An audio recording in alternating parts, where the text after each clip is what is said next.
땅이 마르고 타들어갔다. 농사도 지을 수 없고 식수 확보마저 위험해질 정도의 지독한 가뭄. 사람들의 마음도 함께 타들어갔다. 21세기에 하늘에 울리는 기우제가 치러졌다. 가뭄이 낳은 진풍경이었다. 아유 말할 것도 없어. 밭이 막 곡석이 다 타 죽었어요. 사람 타 죽게 생겼더란 게. 자손들이 와서 밥 해주기도 어렵고 자손들도 오지 말라고 할 정도로 동네가 그 정도였었어요. 비가 여름에 집중되어 있고 인구가 많은 우리나라는 1인당 이용 가능한 수자원량이 OECD 가입국 중 최저치에 속하는 129위. 체감하지 못하고 있지만 한국은 이미 물 부족 국가다. 지금 물 부족을 해결하기 위해 첨단 기술이 총동원되고 있다.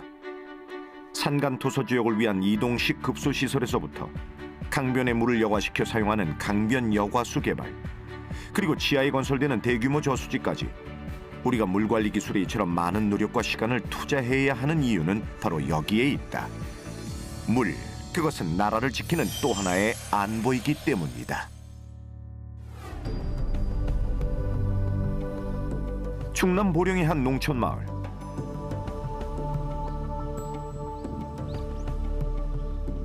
봄과 여름 사이, 밭농사를 주로 짓는 이 마을 주민들은 요즘 여러모로 마음이 불안하다. 본격적인 농사철을 앞두고 작년에 악몽이 되살아나서다.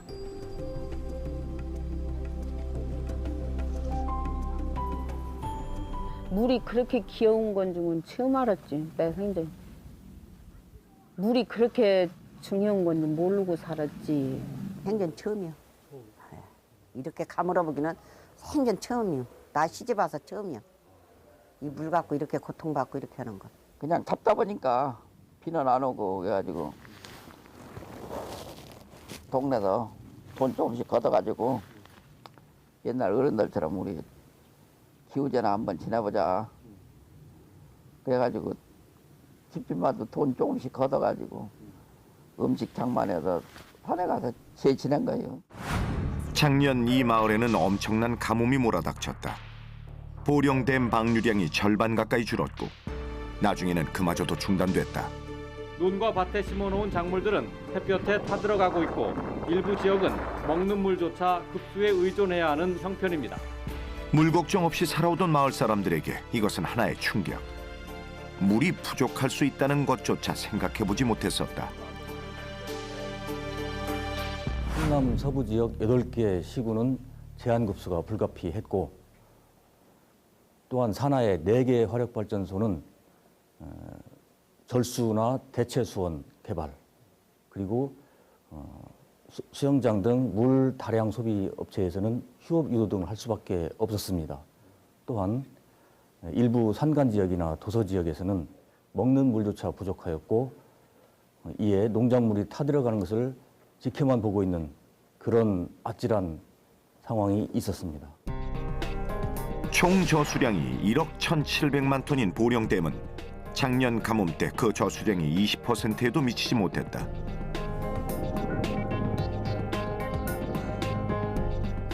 무엇보다 큰 피해는 흉작이었다. 작년 이 마을 사람들은 봄부터 여름까지 이어진 가뭄으로 한 해 농사를 망쳤다. 거의 산날면에서 오는데 이것은 단순히 농사에 국한된 문제만은 아니었다. 물이 부족해 농사를 망치게 되면 한 해 살림살이에 큰 타격이 왔다. 물 부족은 곧 농촌 문제로, 경제 문제로까지 확대됐다. 물을 공급할 길을 찾다 못해 작년 주민들은 직접 나서 저수지를 만들자는 의견까지 나왔었다. 그만큼 급박했던 것이다. 저기 고랑에다가 원래는 이제 이 막는 것을 그 한참 얘기했었어요. 그런데 거기가 너무 땅 밑 자리가 허술해가지고 막아도 물이 셀 것 같다고 그래서 묻은 거예요. 아, 그렇군요. 예. 애초에 계획까지 했었죠. 문제는 식수였다. 급한 대로 식수 문제를 해결하기 위해 물탱크를 만들었다. 이 물탱크는 인근에서 지하수를 연결해 우선 급한 식수를 해결할 수 있도록 했다. 이게 우리 마을 주민들이 다 드실 수 있는 그 탱크예요, 이게. 이 급수 탱크는 주민들이 직접 관리하는데 수도꼭지를 여닫으며 급수량을 제한한다. 우리가 여기서 틀어줘요. 이 물을, 이거를 왜 속에서 이걸 틀으면 이제 동네로 나가고요. 또 잠궈 놓으면 동네에서 물이 하나도 못 써요. 예. 그래서 여기서 이제 연결이 돼 있는 거죠. 올해는 가뭄이 찾아오지 않았지만 주민들의 철저한 물 관리는 올해까지 이어졌다. 가뭄이 닥치고서야 각종 저수시설에 대한 필요를 절감했다. 이 관정 역시 마찬가지다. 하지만 다음 가뭄이 닥쳐왔을 때 이 급수 탱크와 관정만으로 이겨낼 수 있을까?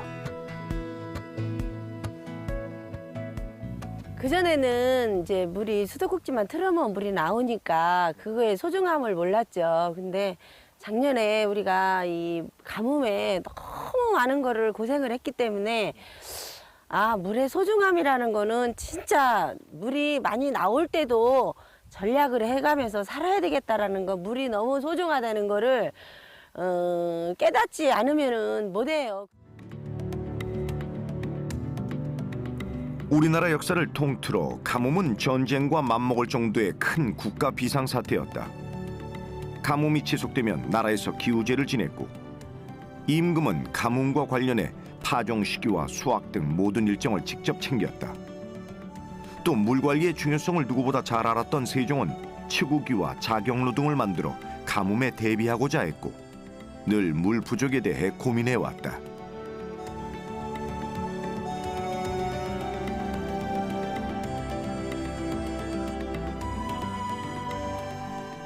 이상기후 현상, 물 사용량 급증으로 인해 세계에는 물 부족 위기에 처한 나라들이 점차 늘어나고 있다. 세계은행은 물 부족으로 인한 국가 재정 지출이 GDP의 6%까지 소요될 수 있다고 경고한다.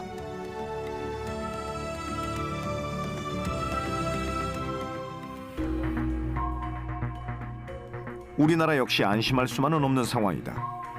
OECD 환경 전망 보고서는 우리나라가 2025년 물 기근 국가를 거쳐 2050년에는 물 부족 지수가 크게 올라갈 것으로 전망하고 있다. 물 부족은 이제 그 식량 위기, 식량 안보라든가 에너지 안보, 수력 발전 이렇게 같이 연계가 됩니다.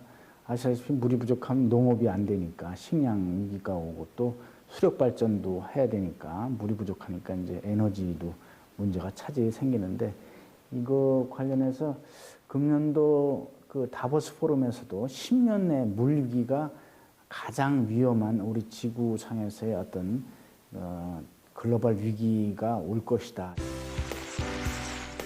그렇다면 이런 물 부족 위기는 어떻게 이겨내야 할까?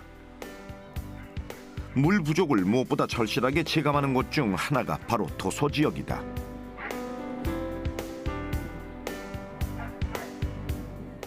대청도의 중심지인 선진동.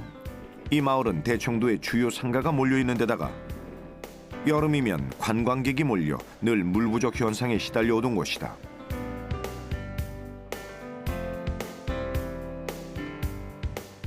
대청도에서 수십 년간 살아온 정재성 씨. 그 역시 작년 여름 살아오면서 가장 심한 가뭄을 경험해야 했다.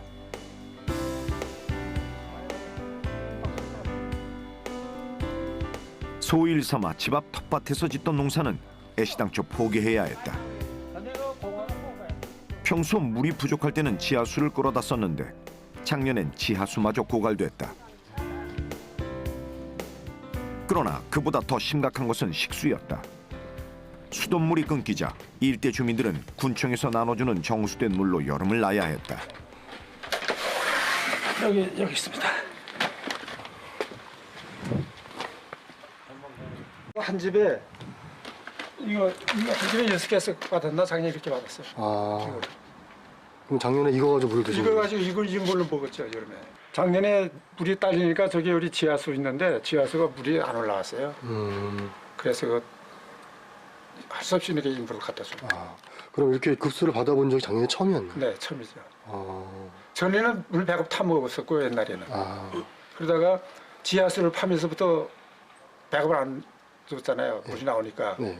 근데 작년부터 가보니까 또 갑자기 심해가지고 그랬죠. 이 옥상에 있던 건데요. 네. 금년에 물이 잘 나오니까 옥상에서 내려놨어요. 이거.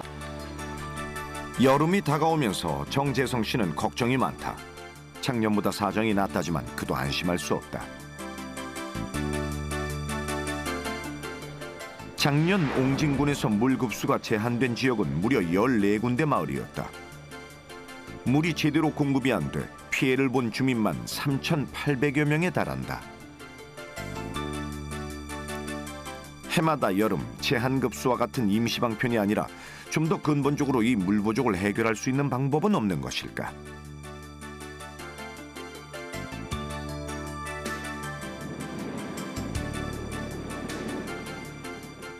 바닷가에 자리한 한 연구시설. 담수는 물론 해수까지 물이 필요한 지역으로 이동해 물을 공급할 수 있는 다중수원 이동식 모듈화 수처리 장치. 이 장치의 실제 상용화가 눈앞으로 다가왔다.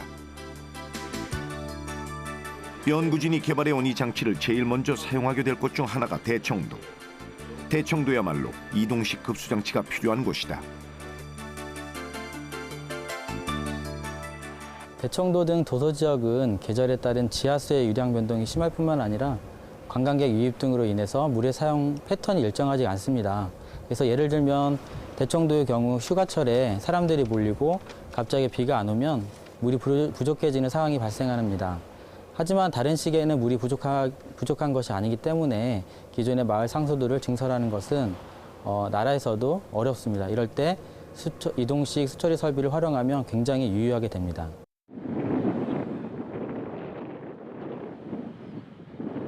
같은 대청도 내에서도 물 공급 상황은 제각각. 특정 지역, 특정 시기에만 겪는 물 부족. 그걸 대비해 이 장치가 개발됐다. 다중수원 모듈화 수처리 장치. 이것은 다중수원, 즉 바닷물이나 지하수, 빗물 등 다양한 수자원을 가정에 공급할 수 있는 물로 바꾸는 장치인데 이동이 가능해진 것은 모듈화되어 있기 때문이다. 모듈화되었다는 건 기능별로 장치가 나뉘어져 있다는 뜻이다. 이게 하나의 컨테이너 박스로 되어 있는데요. 이런 부분들이 그냥 단순하게 각각 공정입니다. 그래서 필요한 지역, 예를 들면 뭐 지금 대청도에 설치되어 있지만 소청도든 뭐 내륙 지역이든 거기서 필요한 지역에 물이 부족하다 그러면은 거기에 필요한 지역에 맞게끔 이 공정을 따로 하나씩 떼가지고 거기 가서 붙여놓기만 하면 바로 이제 물을 생산할 수 있고. 장치에 필요한 모듈을 보면 제일 먼저 정전시를 대비해 전원을 공급할 수 있도록 만들어진 발전기로부터 시작해 바닷물, 빗물, 지하수 등을 한 군데 모으고 섞기 위한 혼화조인 블렌딩조. 미세한 구멍을 가진 섬유막을 물속에 넣어 병원균 등 이물질을 걸러주는 과정을 통해 오염물질을 여과시키는 UF. 바닷물 속에 있는 염분을 제거해 마실 수 있는 물로 바꾸는 공정인 SWRO. 이 과정에선 역삼투 기법이 활용된다. 바닷물보다는 염분이 적지만 역시 염분을 포함하고 있는 기술을 마실 수 있는 물로 바꾸는 BWRO 공정.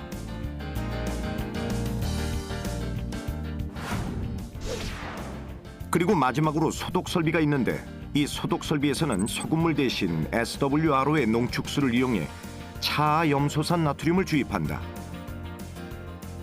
이 차염소산 나트륨은 음료수나 채소, 과일, 식기 등의 살균제로 사용되는 것이다.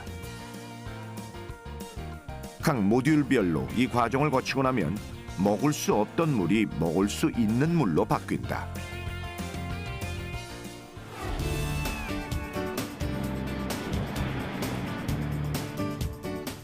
이렇게 여과되고 소독 처리된 물은 마을 사람들에게 공급하기 위해 물탱크로 옮겨진다. 그리고 상수 시설을 통해 각 가정으로 공급된다.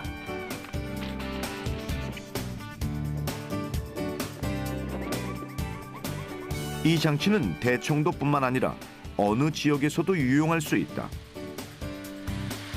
해마다 물 부족을 겪게 되는 여름. 그리고 유난히 가뭄이 심한 지역으로 컨테이너들을 옮겨 다시 조립하면 된다. 그 자리에서 물을 생산할 수 있는 이동식 급수 장치가 만들어지는 것이다.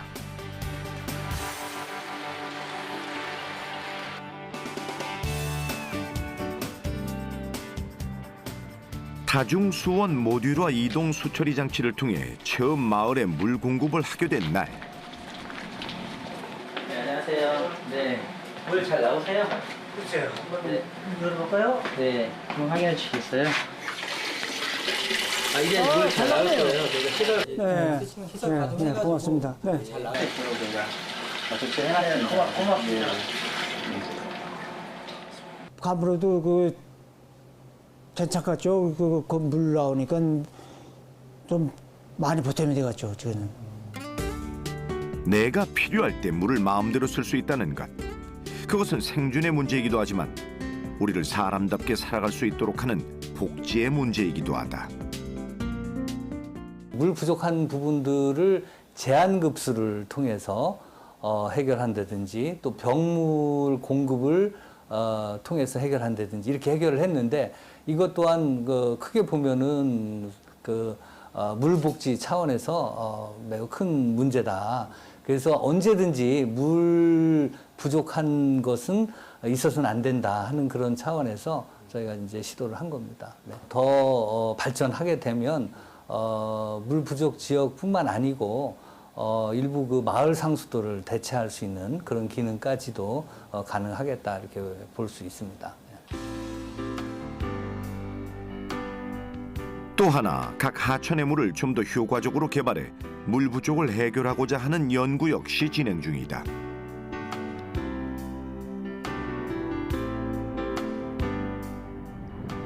안성시에서 발원해 평택시를 지나 아산만으로 흘러드는 안성천. 길이 76km, 유역 면적이 1722km나 되는 이 안성천 주변에는 예전에는 보이지 않던 시설 하나가 들어서 있다. 하천에 흐르는 물이 아니라 하천 주변부의 물을 취수하기 위한 시설이다. 이 시설에는 취수에 대한 각종 첨단 기술이 구현돼 있는데 하천 주변에 자연 여과된 물을 대용량으로 또 간접으로 취수할 수 있게 한 것이 이 시설의 특징이다. 이 시설이 강변 여과수 취수 시설 중에 가장 대표적인 방식인 방사형 집수정 취수 시설입니다. 방사형 집수 시설은 보시는 것처럼 직경 약 6m의 우물통 시설이 지하로 15m 정도 들어가고요. 수평 집수관을 평균 8개 정도 시공을 하는 방식입니다. 방사형 집수정은 땅속으로 집수관이 방사형으로 뻗어 있어 한 번에 대용량의 취수가 가능하다. 가운데 큰 우물통을 두고 수평 집수관이 방사형으로 뻗어 강변 여과수를 취수한다. 우물통의 지름은 약 6m, 깊이는 15m다. 수평 집수관의 길이는 30에서 70m로 지형에 따라 조금씩 달라진다. 7개의 집수관을 통해 하루 취수하는 양만 7,000톤 이상이다.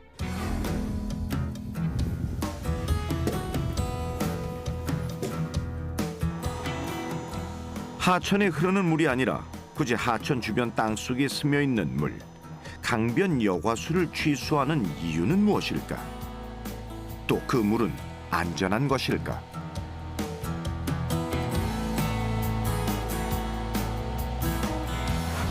하천에 흐르는 물은 일정량 그 아래 강변 충적층으로 스며들게 된다.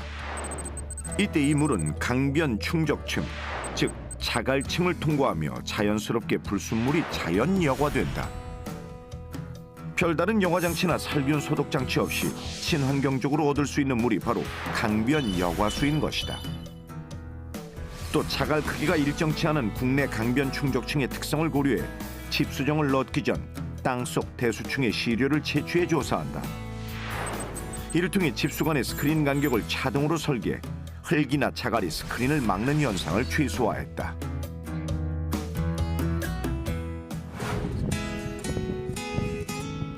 강변 여과수의 양과 수질은 주변 통합운용센터를 통해 관리된다.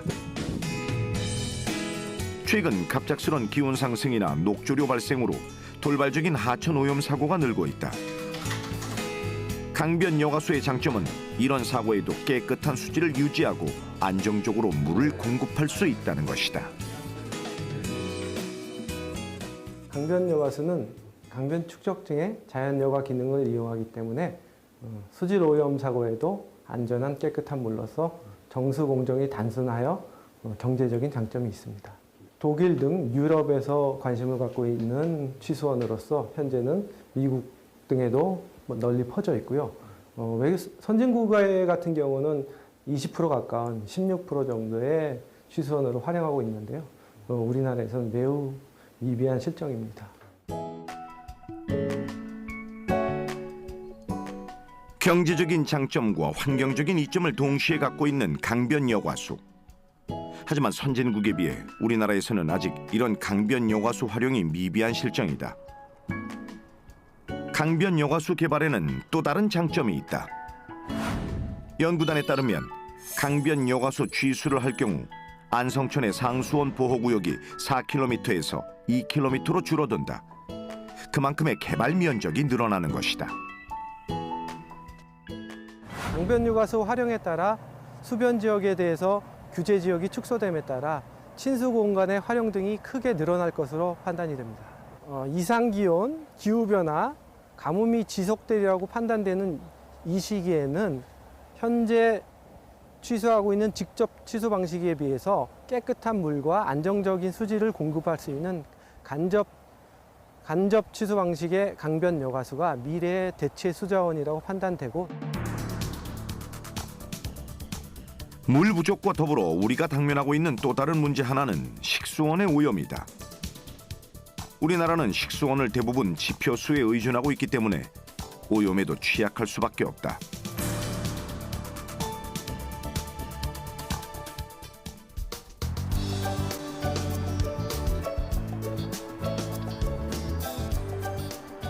낙동강 둔치에 펼쳐진 삼락공원은 잔디광장은 물론 자연학습장과 습지 코스, 산책길까지 잘 갖춰져 있는 강변공원이다.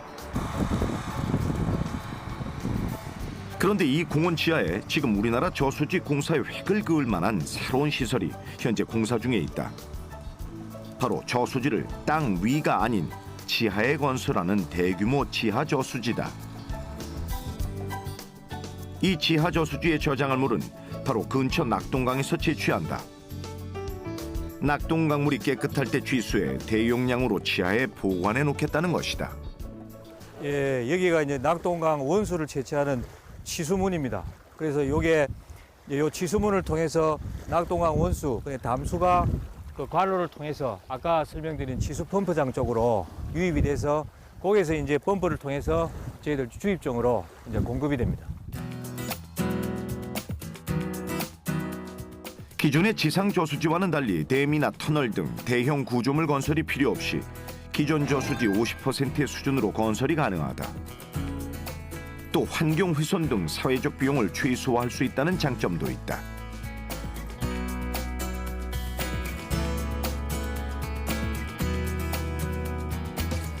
이제까지 우리나라에서는 지상 저수지 의존도가 절대적이었다.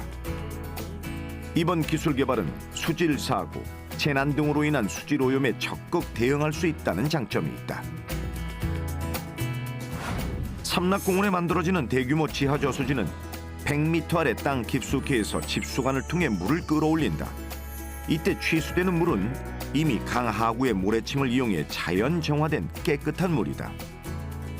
자연 그대로의 지질 구조를 여과기로 이용하는 셈이다. 전체적인 면적은 뭐 200 곱하기 200인데 실제로 요 담수체가 형성되는 거는 뭐 100m 곱하기 100m 정도의 규모라고 생각하시면 되고, 그게 100만 톤 정도의 그 규모면 부산 시내에서 1개 구민이 먹을 수 있는 뭐 그 정도 규모의 뭐 수량입니다. 그러니까 아주 많은 수량이죠.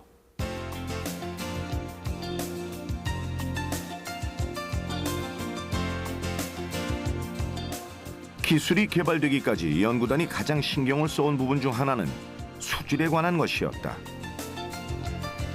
강변 하구의 모래층을 통과해온 낙동강물의 수질을 담보하는 것과 바닷물과 강물의 경계에 있는 곳에서 바닷물이 섞여들지 않도록 하는 것이 기술의 관건. 실제 지질 구조와 똑같은 모형을 갖추고 관련 실험을 통해 끊임없이 검증한 결과 해수와 담수가 섞이지 않고 안정적 평형 상태를 유지한다는 것을 밝혀냈다. 전쟁을 대비해 피난처가 있는 것과 마찬가지로 수질 사고를 대비해 안전한 저장고가 필요하다.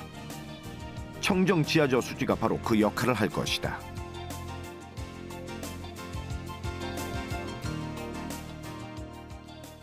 지금 현재 수자원들은 댐, 하천을 이제 의존을 하고 있는데요. 그런 것들은 그대로 노출이 되어 있습니다. 그래서 보호 장치가 없는 거죠, 전혀. 그래서 혹시 이제 대기상에 어떤 오염 물질이 온다든지 수질 사고가 생긴다든지 하는 거가 발생하면은 뭐 전혀 보호받을 수가 없고 그대로 취수가 중단 또는 용수 공급이 중단돼야 되는 그런 상황이 생길 수도 있죠. 그런 문제를 보완할 수 있는 게 이제 지하저수지입니다. 예, 그렇습니다. 물 부족을 해결하고 수질 사고에 대비한 안정적 물 공급을 위한 기술. 이제 기술은 그것을 넘어 물 관리 전반으로 확대되고 있다. 하천과 저수지에서 취수된 물이 가정으로 공급되기까지 그 과정을 효율적으로 관리하지 않으면 물 부족을 근본적으로 해결할 수 없다. 단순히 물 공급 확대가 아니라 전반적인 물 관리를 통해 문제를 해결해 나가기 위해서는 관련된 첨단 기술들이 필수적이다.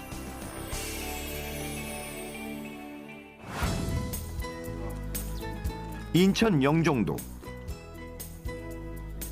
물정보 관리 기술을 개발하는 연구원인 신병섭 씨. 그는 요즘 영종도 일대 주택가들의 수도 계량기를 보러 다니느라 바쁘다. 검침원도 아닌 그가 계량기를 보러 나선 데는 이유가 있다. 바로 이곳에 설치된 검침기는 단순히 물 사용량만을 알려주던 기존의 계량기와는 달리 물 관리 기술이 집약된 원격 검침기이기 때문이다. 원격 검침기가 검침한 수도미터의 사용량을 원격 중계기로 전달하는 장비가 되겠습니다. 그래서 원격 중계기는 하나의 네트워크를 구성을 해서 네트워크 구성 안에 있는 100가정, 최대 100가정의 수도메타기의 검침량을 검침을 해서 원격 집중기로 전달하게 되고요. 원격 집중기는 CDMA 이동통신을 이용해서 통합 서버로 데이터를 전송하게 됩니다. 원격 검침기를 통해서 각 가정의 물 사용량과 물 사용 빈도 등 여러 가지 정보들이 모여든다. 이 데이터를 통해 구역별로 제어 네트워크가 가능해진다. 뿐만 아니라 개인 역시 어플리케이션을 통해 쉽게 정보를 얻을 수 있다. 한마디로 네트워크를 통해 언제 어디서 어떻게 물이 쓰이는지를 예측하고 관리할 수 있게 된다는 것이다.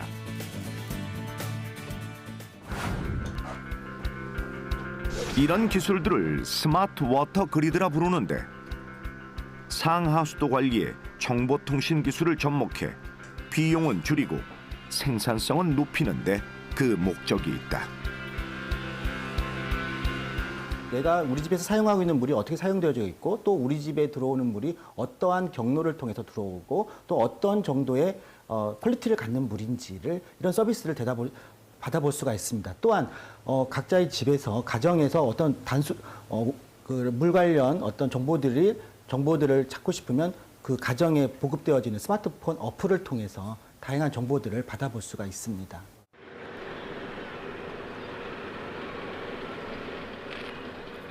스마트 워터 그리드의 혜택은 단순히 물 관리에만 국한된 것은 아니다. 일주일에 2번 정부에서 실시하는 취로 사업에서 일하는 김두한 씨. 그는 거주 가족이 따로 없는 독거노인이다. 취로 사업으로 얻는 돈과 정부 보조금이 수입의 전부이기 때문에 생활 역시 작은 것 하나까지 아낄 수밖에 없는 상황이다. 하루 일당 4만 35,000원. 35,000원. 네. 그 일주일에 2번밖에 안 해. 월요일, 화요일. 월화. 그래갖고서 그거 갖고 난 돼. 젊은 사람들이 육지로 나가고 난 도서 지역에는 그와 같은 독거노인들이 대부분이다. 일을 마치고 집으로 돌아가는 길. 오래된 집은 정부 지원으로 지금 공사가 한창이다. 혼자 사는 살림에 세간이라야 별게 없다. 그러다 보니 물 쓰는 일도 정해져 있다. 하루 한두 번 씻는 일과 간간히 음식을 해먹는 것이 물 쓰는 일의 전부. 그런데 스마트 워터 그리드 연구단은 김두원 씨와 같은 도서지역 독거노인 가정에 스마트 원격 검침기를 무상으로 달아줄 계획이다. 물 쓰는 일도 별로 없고 어플리케이션을 통해 자신이 쓰는 물을 관리하는 것도 어려운 독거노인들에게 원격 검침기는 도대체 왜 필요한 것일까? 그것은 이 원격 검침기를 통해 수집되는 물 사용 데이터가 이 같은 독거노인들을 돌보는 하나의 정보가 되기 때문이다. 할아버지 안녕하세요. 네. 수도 계량기 때문에 왔어요. 네.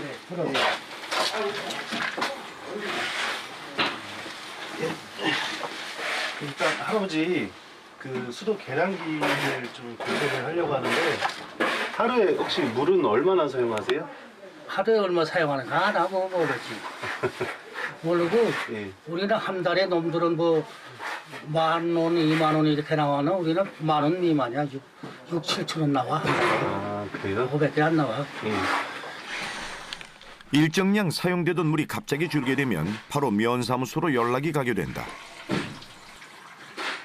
바꾸면 이제 할아버지 이제 혼자 계실 때 이제 그 만약에 이제 물 사용량이 없거나 그러면은 이제 면사무소에서 확인차 한 번씩 들러주시고 네 그렇게 하려고 저희가 이제 계량기를 교체하려고 이제 사전에 이제 한번 들렀습니다. 네. 예. 그러니까 저 계량기를 다른 걸로 교체하는 게. 예. 혼자 지내는 노인들에게 무슨 일이 생기지는 않았는지 물 사용 데이터를 통해 관리하고 챙기는 것이다. 연구단은 면사무소와 연계해 대상을 점차 늘려갈 계획이다. 그렇게 하겠습니다. 그 지금 설치한 거는 원래는 그 실시간으로 이제 그 수도 사용량을 파악하기 위해서 이제 설치를 한 것인데요. 근데 여기 대청도에는 이제 혼자 사시는 분들이 많아가지고 이제 그 혼자 사시는 분들의 이제 물 사용량이 갑자기 줄어들거나 그럴 때는 저희가 이제 위급 상황으로 보고 이제 면사무소 직원이 이제 방문을 한다거나 그런 식으로 이제 혼자 사시는 분들을 이제 케어하기 위해서 이제 설치를 했습니다. 우리는 물이 부족하다는 것이 뭔지 모르는 시대에 살고 있다. 하지만 이미 곳곳에서 물 부족의 징후는 나타나고 있다. 물 확보와 관리가 제대로 되지 않으면 식량 안보가 무너지고 국민 생활의 근간이 흔들린다. 그것이 바로 물이 소중한 이유, 또 하나의 안보인 이유다.